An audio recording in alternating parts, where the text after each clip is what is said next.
Styles and Roman, Kenzie and Roman, but most importantly, I'm a diehard Chicago Cubs fan. Been a season ticket holder since 2004, and I grew up idolizing this guy. I've honestly been training for this interview my entire life. So, Sammy, I'm ready to have a great conversation with you. Are you guys ready to have a good conversation with Sammy Sosa? Thanks for being very good to me. All right, there we go. Now we got like a little talk show going on now. All right. So Sammy Sosa. First off, I gotta ask you. I spent yesterday with you, and obviously today. Can you please explain to the people how you feel? Because the reaction really was like a hero's welcome back to Chicago. How did you feel these past 2 days here in Chicago? Incredible. I have to say that God is great. He's always with me. I love the Lord. I found the Lord about 4 years ago. I gave my life to the Christ, and I've been a much better person. Without him, I am nobody. Yeah. Coming here to Chicago has been great. The support and the love. The last couple of days been incredible. I like to see people happy, and today everybody showed me that they're very happy. So I'm comfortable. Thank you. Yeah. And I gotta tell you guys that, you guys saw him, you see him right here, you see him when you're getting the autographs. I was lucky enough to be behind the scenes, and this is really a genuine person. I've seen celebrities in the past, not naming names, that put their celebrity face on and then they turn it off. This guy behind the scenes is who you see right now. He's genuine, he's sincere, and he's a great guy. So one more time for Sammy Sosa as we get into this. Thank you. For real. What you see is what you get. Yes, absolutely. From Medina today. All right, so Sammy, you got to tell this story. Please explain how you found baseball, because the timeline of you figuring out baseball is incredible. Please tell them the age you found baseball and how it all happened for you. Yeah, a lot of people see only what you have already accomplished. But back in my home, Dominican Republic, I used to be a Sushan boy on the street, go to school and then go to the park, trying to make money for my mom. But I never thought about baseball. And then when I was 14 years old, my brother, I was a boxer for 2 years, and then my brother saw that I was a boxer. He told me, he talked to my mom that I'm a boxer. My mom told me, I don't want you to box anymore. I said, okay, Mom, no problem. So I quit. And then my brother took me to a little league with his friend, which was my coach, Hector Perguero in Dominican Republic. So I do a tryout in left field. He pitched me 5 balls and I missed 5.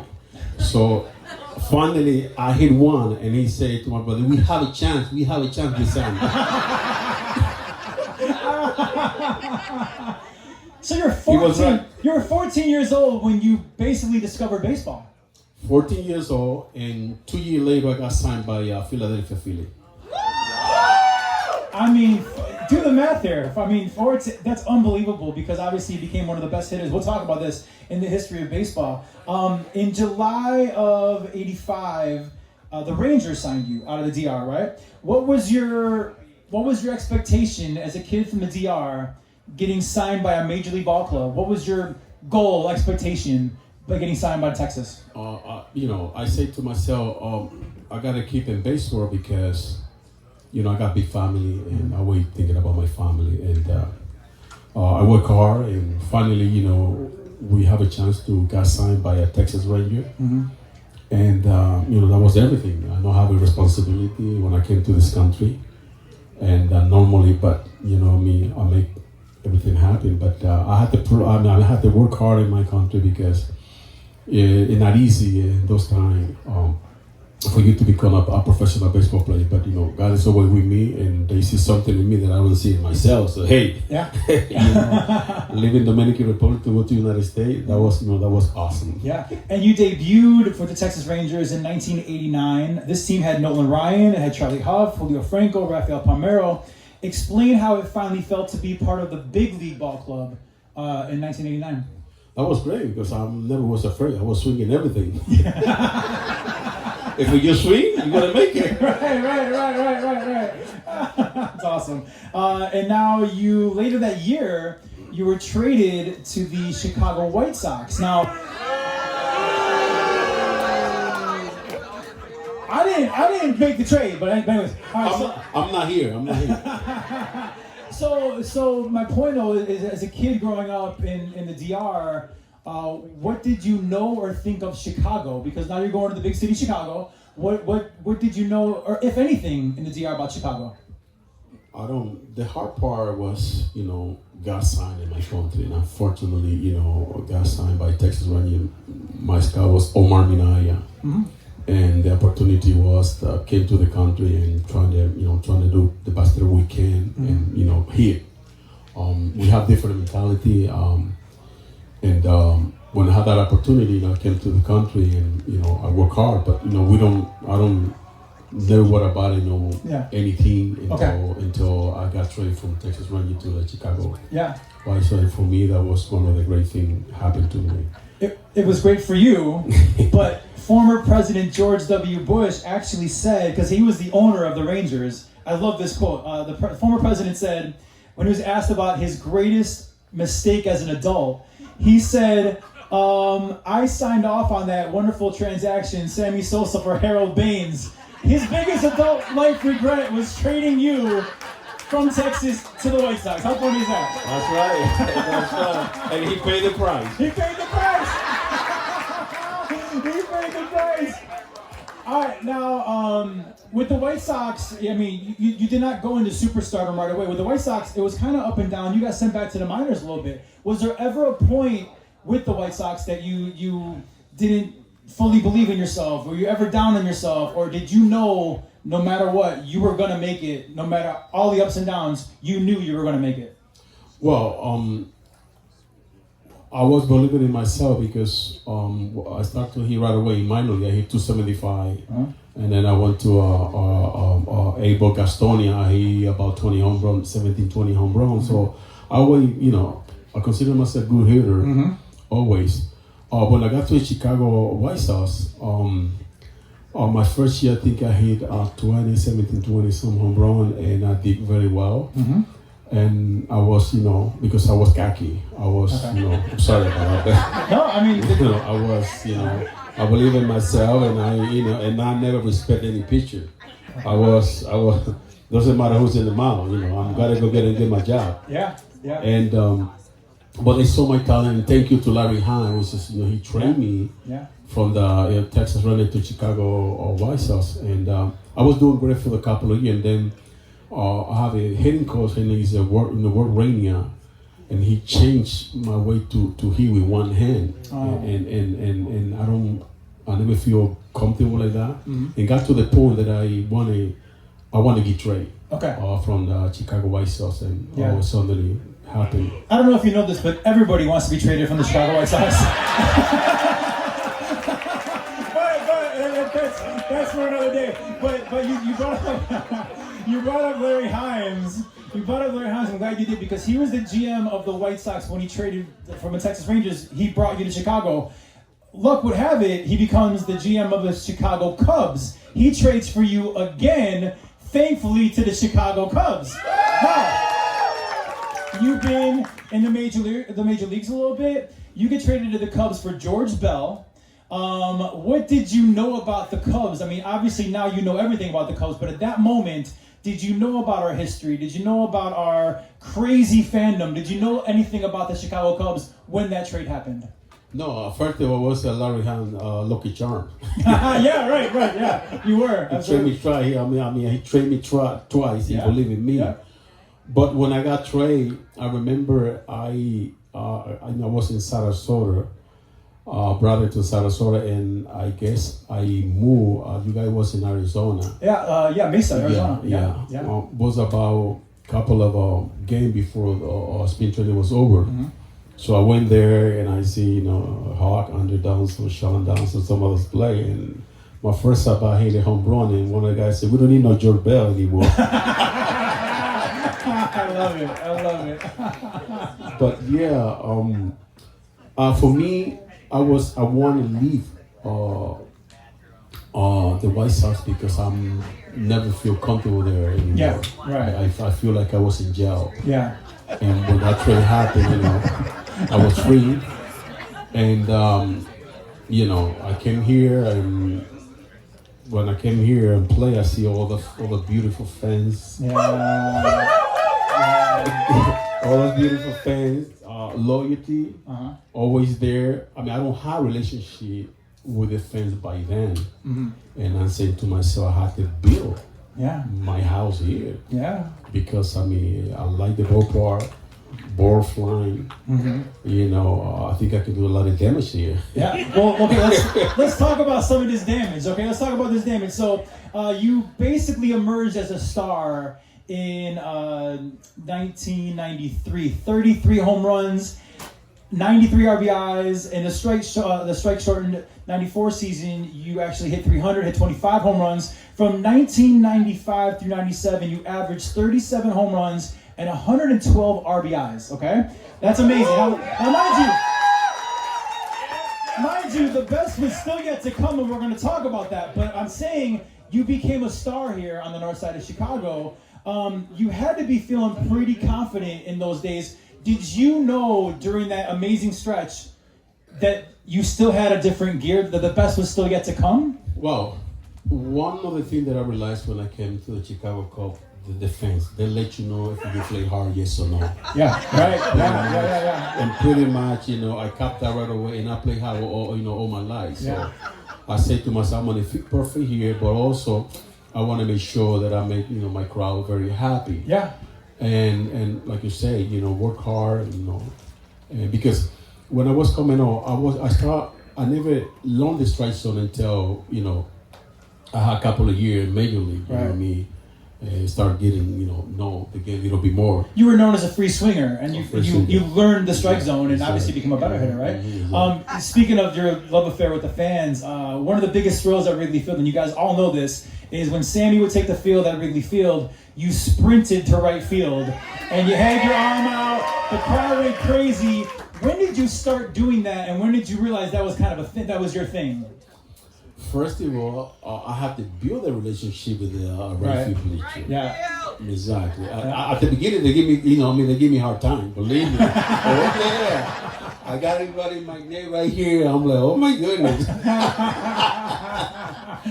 But and then, the only way that I believe that I can be who I was playing hard. Yeah.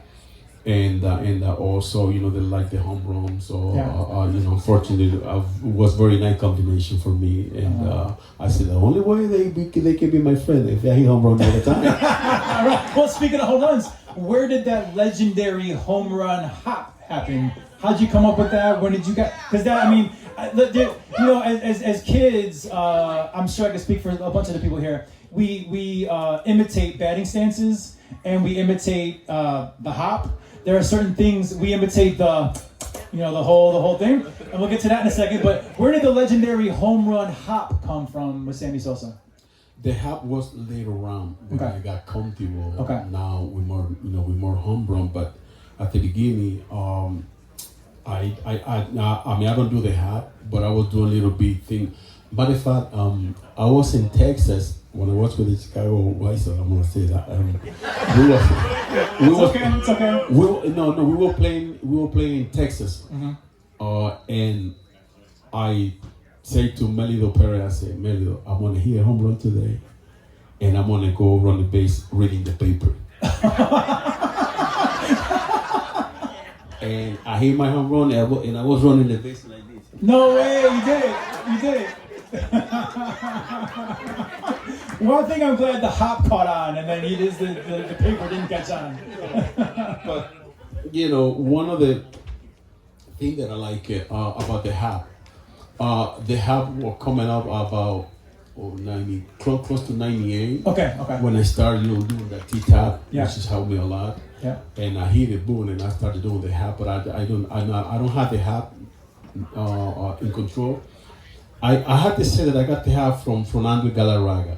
Really? Yes. Okay. Yeah. Okay. He was doing it perfectly. He was doing it perfect. Yeah. Oh, you perfected it. I think we're gonna get this to the 98. From the beginning, but then after that, I got it perfect. You got it from All right. The other signature Sammy Sosa was after you hit one of those bombs, one of those mini bombs, you would be in the dugout, look at the camera, and do the.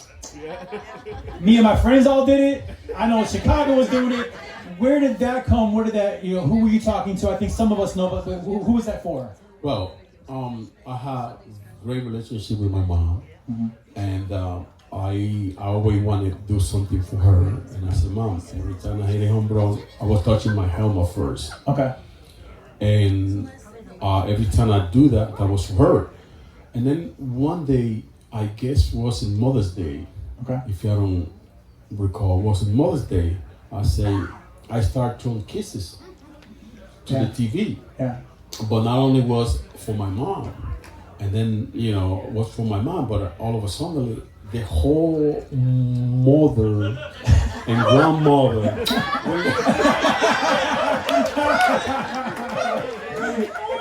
I love it. Everybody, all the mothers. And I say most of the time, I say to you, that's for you, Mom, that's for every mother. I love it. I don't know if this was just a me and my friends thing or you guys can relate, but we sat in the right field bleachers. I told you this yesterday. We sat in the right field bleachers, and did you guys ever, in the middle of the game when he's playing right field, go, Sammy, how many outs? And you put up a 2. Or put up a 1.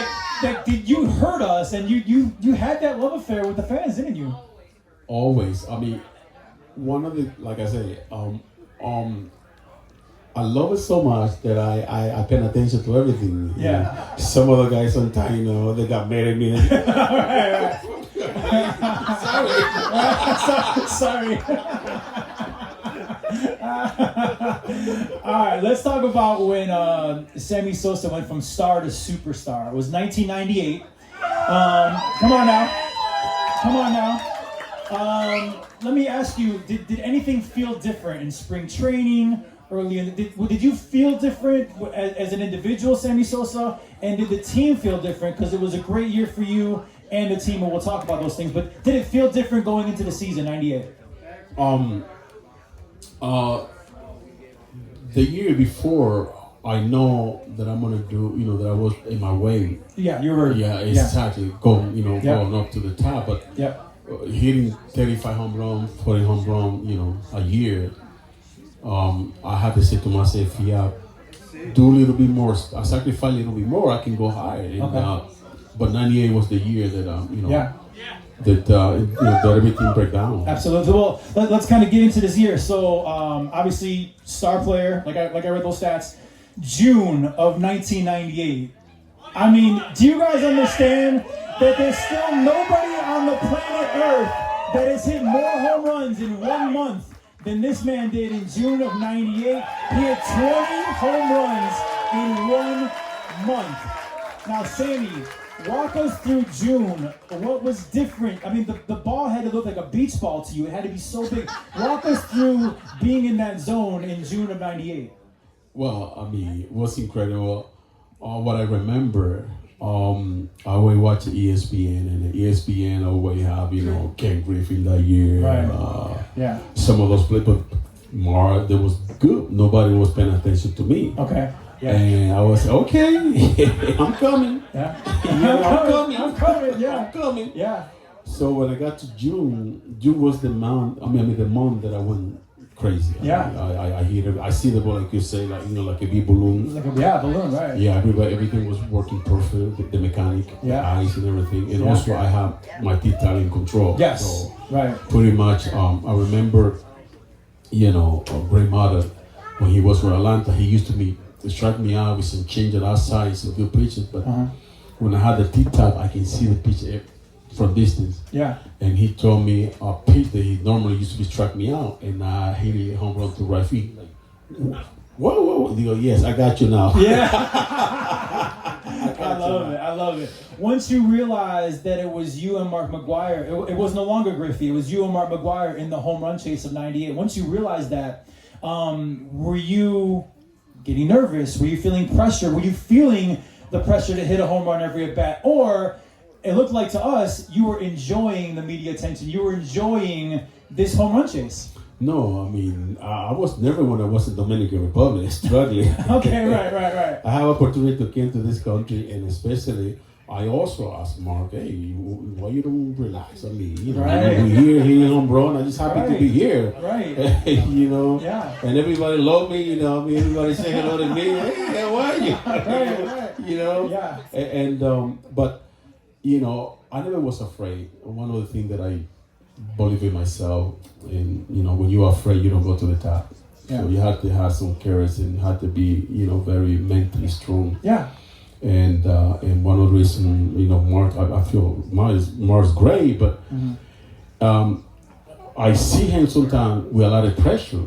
I mean, he did great in '98, but you know, I feel like he was tired, like he don't want to go out there and be with the fan and talking to the reporter. I'm like, come on, man, this, you know, they're here for us. It was very clear that you enjoyed that more than he did. Of course. Yeah, it was very clear. Of course. And I think that was very endearing. Obviously, in Chicago we loved you, but I think on a national scale, because you loved that spotlight, you loved the report. I think on a national scale, that's when you became the superstar Sammy Sosa. Because again, McGuire wasn't really. He didn't love that attention. You love the attention, right? I just earned that attention. You earned it. You loved it. I worked hard for that, buddy. Absolutely. Looking back now, you know, hindsight's 2020. Looking back, you and Mark McGuire were credited for saving baseball. You know, we were coming off a strike in '94, '95, and you know, teams were struggling, attendance was struggling. Looking back, we credit the '98 home run chase for saving baseball. I asked you this yesterday, but like, you had no way of knowing that when it was happening, or did you feel the buzz and you felt the crowds getting bigger and you felt the energy getting better? Did you feel that in the moment, or nope, just doing my job and trying to win a game? 96, 97 was a tough year for us because, like you said, we come, you know, to the tough season of a strike, and all the thing was pissed off because we, you know, we make a strike happen. Yeah.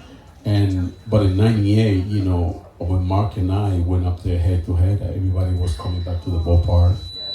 A lot of fans were coming back and was happy, and also, you know, we really put in the shot. I mean, you know, that was some serious stuff right there. You know, So I mean, especially I remember that, you know, I hit home run pretty much every day. I mean, absolutely. Yes. I told you that during this time and even a little bit later in your career, I remember that literally people were there to see you hit a home run. I mean, and there were times, '98 the team was good too, but there were times before that when the team maybe wasn't as good. And I remember people staying till your final at bat, no matter when it was, 7th inning, 8th inning, and then after that at bat, people would leave because they were there to see you hit home runs. There's no doubt. And the good thing is that they always have that hope that I'm gonna hit a right. home run. The hope, Exactly. absolutely. You know, I make things so comfortable that they know that every time I step into the play, I got. Yeah. So obviously you and McGuire both broke Roger Maris's record. You both went past 61. You had 66 home runs. I mean, come on now, 66 home runs. Now, as you guys know, McGuire did hit 70 that year, but it's very, very obvious you had the overall better year. You batted .308. You hit 66 home runs. You had 158 RBIs. You won your first MVP. And let's not forget, it's a team game. The Cubs were better than the Cardinals, and we got to make a chance to go to the postseason for the first time since 1989. We forced that game 163. It was a do-or-die game. Please explain how you and the players felt in game 163 against the Giants at beautiful Wrigley Field. It had to be the energy through the roof. That was amazing. I mean, we have, you know, the situation that are supposedly, you know, the Mets supposedly play with, you know, over the Giants. But and then, you know, for us it was more easy to go with the Mets. And then, you know, when the Giants won, we said, okay, we got to go. And then Barry was, you know, but end of the day, you know, finally we got it done. That was one of the most satisfying time for us, especially for the fans, because we, you know, we've been struggling year through year. In '98, that was the year that we said, wow, you know what I mean? We have it. That was your. I know game 163 isn't technically a playoff game, but then it brought you guys the wild card in the playoff. That was your first taste of the playoffs. And is it kind of like a drug? Like once you have a taste of it, you want more of the playoffs? Yes. Yeah. Yes, we want more. I mean, 98, we expecting to be, pretty much in the playoff after that every year. Yeah. Because, like you say, we taste it. Yeah. We know that, we can do it. Yeah. The year after, we just brought some new player to the team, and pretty much we just continue to hope to bring the World Series here. Yes. That was my goal first, but it's not happy when I was playing, but I'm happy that they bring it anyway. Absolutely, and we'll get to that for sure.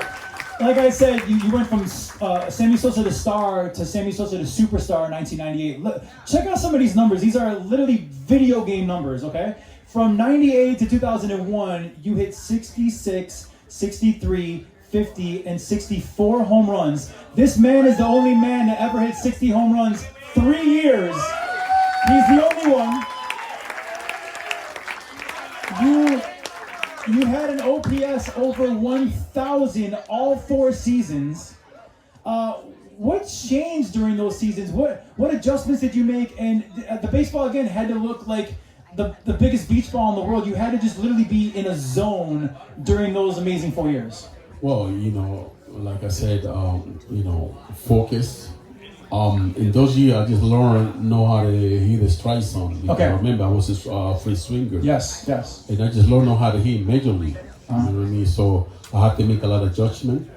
And the reason why, because in 98, I started with a T-tap. Okay. Because normally I used to, when I go there, I used to hit my stand right here, and I used to go forward. Yes. So when they throw when they throw me the breaking piece, I was free swinger. You're out in front. So when they start to call me back with the T-tap, I see everything. I weigh the breaking piece that they used to strike me out. Yeah. Not anymore because I hit a home run to right center. Yeah. So who taught you the toe tap? The toe tap, it started with Manny Alexander. Oh yeah, okay. Yeah. That's cool.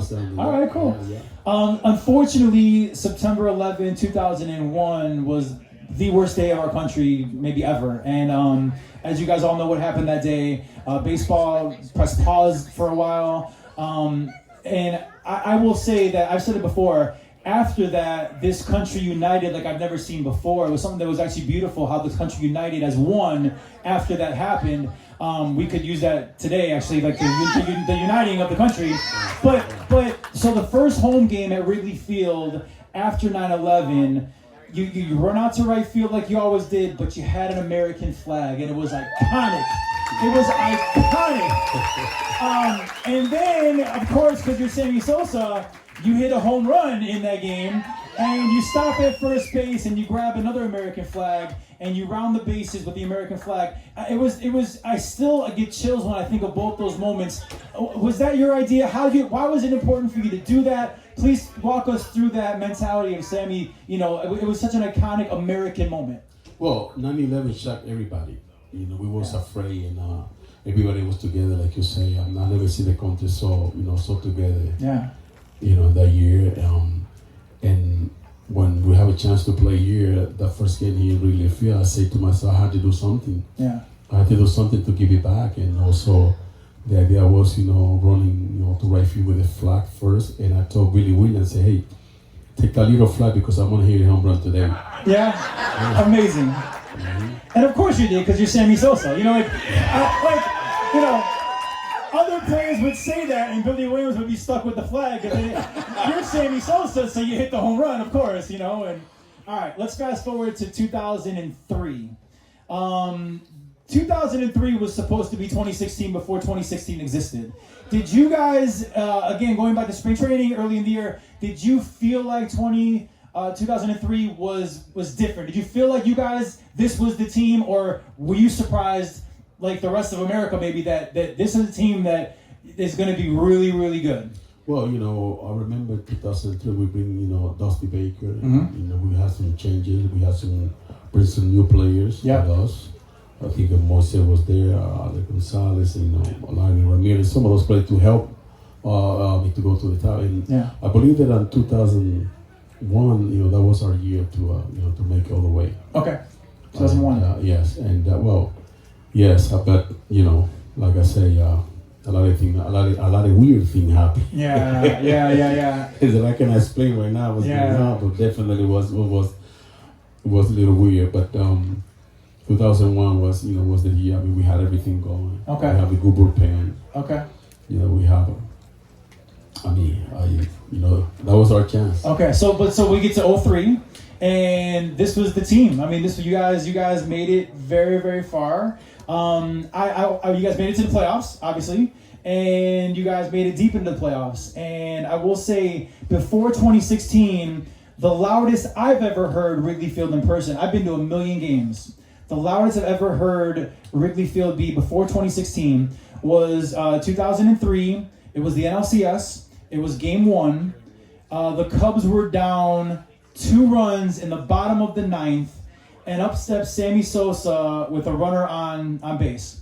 2 outs, time run at the plate, bottom of the 9th, Game 1 of the NLCS. Sammy Sosa hits an absolute bomb to tie the game.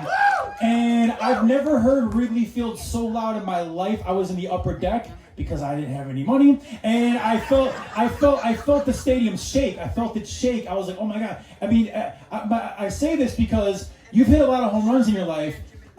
Is there a one most memorable home run or a few of your favorite home runs? Because for me, that was just like, I mean, talk about clutch. That was, unfortunately, we lost that game. I don't care about that right now. That moment was the most clutch thing I've ever seen, and it was the loudest I've ever heard Wrigley Field. A favorite home run or favorite few home runs you've ever had? That was impressed. Yeah.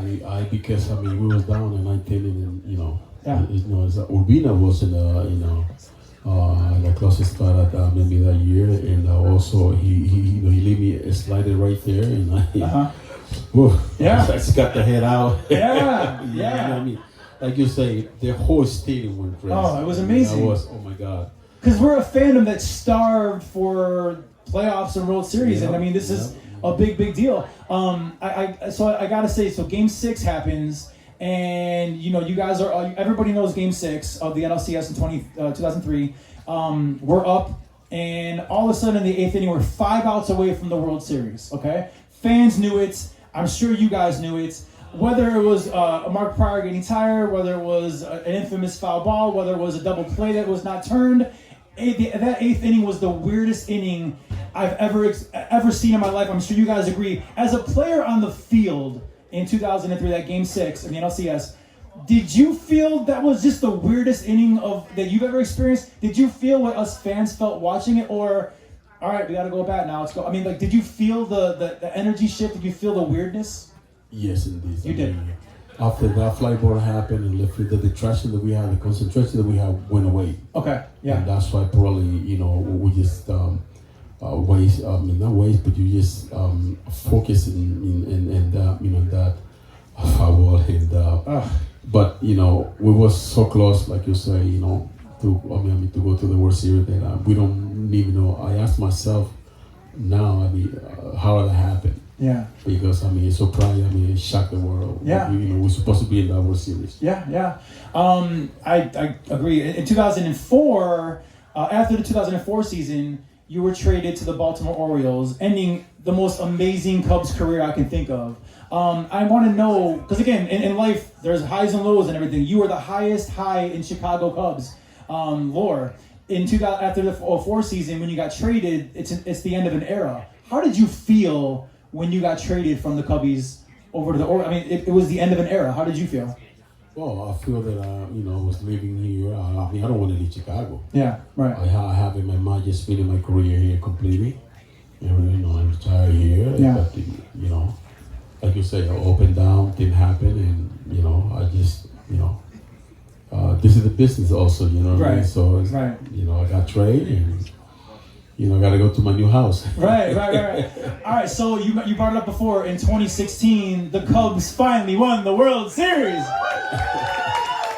As a legend here in Chicago, as a legendary Chicago Cubs player, to see the Cubs finally win the World Series, how did you feel? Were you watching, and did you feel like a connection? Did you feel part of that moment? Because you meant so much to the city and the organization for so long. Of course, I was so happy for the fans because bring Yeah. bring the World Series to town. Come on, Right. this is For example, doesn't matter that I'm not feeling my career here, but I still, still feeling. Yeah. And also, I want Chicago to win because my God, that was incredible. Yeah. That was awesome. Yeah, absolutely. I was jumping and celebrating also. Yes. Yeah. Awesome.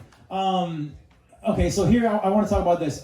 Barry Bonds, he is number retired in San Francisco. He's inducted in the Pirates Hall of Fame. Mark McGwire was the MLB coach for a couple different teams.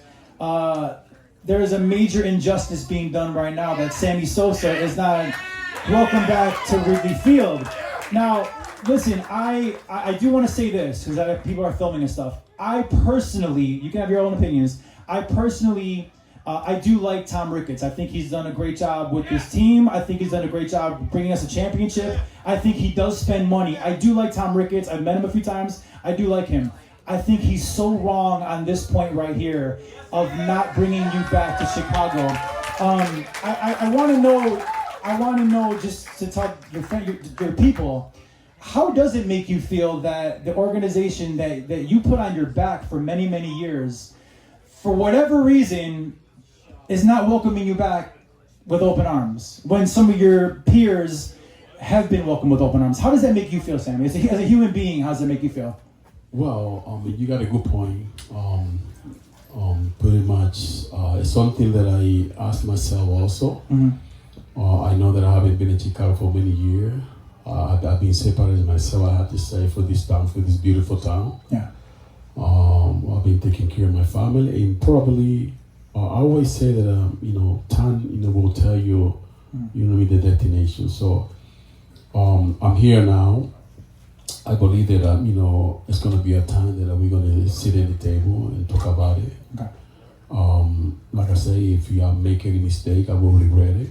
Mm-hmm. I was young, you know what I mean, and I believe that right now we're looking to move forward. You know what I mean. You cannot hold the grudge for so many years. Right.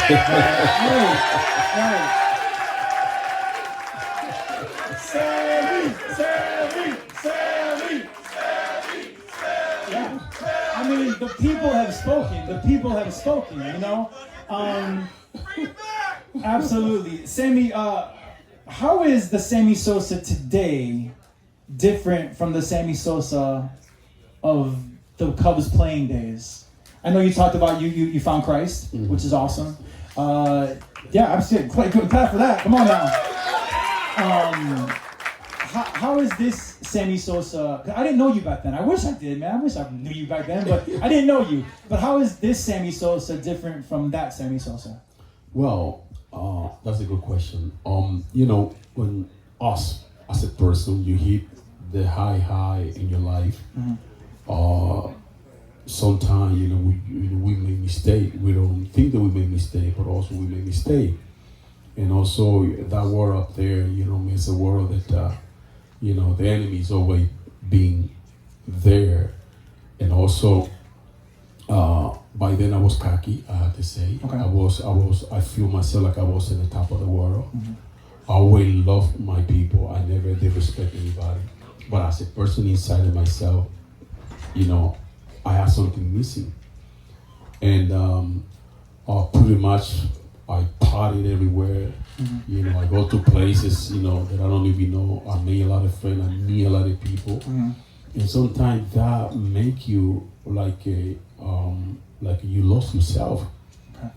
And normally also, once again, we're not perfect. Right. We're not perfect. Mm-hmm. We make mistake. And continue doing that over and over and over and over. So I probably, let's say, the one associated with so many people probably. Okay. It's a lot of things that that happened to me when I was in that world. Yeah. Now, the difference between there and now, that when you find the Lord, you are different. Yeah. Life is great. You see, everybody here have to go through process.